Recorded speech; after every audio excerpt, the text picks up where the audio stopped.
I am a hard core Kashmiri speaking Kashmiri, जिसका वालिद 1952 में बारामूला से माइग्रेट करके 8 साल की उम्र में पाकिस्तान आया था, और जिसके 4 भाई अभी भी मकबूजा कश्मीर में रहते हैं, तो उसकी बहन भी मकबूजा कश्मीर में रहती है. तो I have seen suffering from both sides.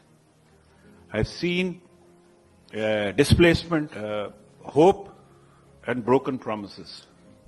जब मेरा वालिद आया था तो मुझे बताते थे कि 70s में, जब मैं छोटा था, कि हमें यकीन था कि जब 50s में आए तो एक दिन हम वापस जाएंगे. और उन्होंने अपनी वो एकेडमिक रिजल्ट्स की मुझे बारामूला की दिखाई हुई थी कॉपियां कि मैं वापस जाके अपने असातिज़ा को दिखाऊंगा.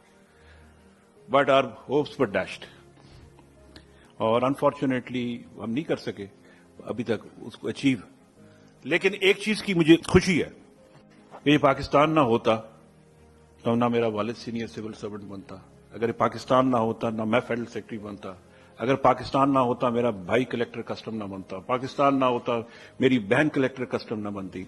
तो ये पाकिस्तान ने वो अपॉर्चुनिटी दी कि यहां पर सिर्फ मैंने तालीम पे तवज्जो दी, और पाकिस्तान ने मुझे वो अपॉर्चुनिटी दी that as a family we are over represented in Pakistan. Pakistan is a land of opportunity for Kashmiris.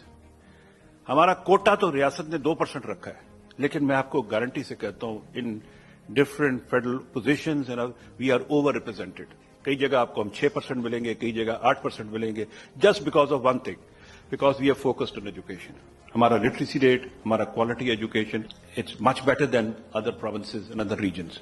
As a Kashmiri we have a case study of success for you, कि हमने इतने मुश्किल हालात में भी अपनी प्रपोर्शन से, अपने कोटे से 10 गुना ज्यादा अचीव किया है. मुझे तो ग्रीवेंस ही कोई नहीं है एज ए कश्मीरी.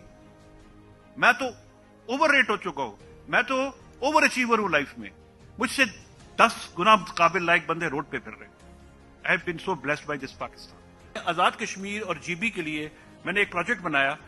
आज से 2-3 महीने पहले यूनेस्को वाले हमारे पास आए कि हम एजुकेशन में आपके लिए क्या कर सकते हैं. मैंने कहा यार मुझे 80 स्कूलों को स्मार्ट स्कूलों में कन्वर्ट कर दो, 40 आजाद कश्मीर में कर दो और 40 जीबी में कर दो. 24 तारीख को मैं इफ्तिताह कर रहा हूं मुजफ्फराबाद में उसका. तो बात यह है कि ये परसों हम प्राइम मिनिस्टर को लेके जा रहे हैं भिम्बर में, पहली ग्राउंड ब्रेकिंग करा रहे हैं हम दानिश स्कूल की वहां. And Danish school is a high grade cadet college. You will have smart screen in every classroom. You will have an incubation center. You will have computers for every student. You will have best teachers.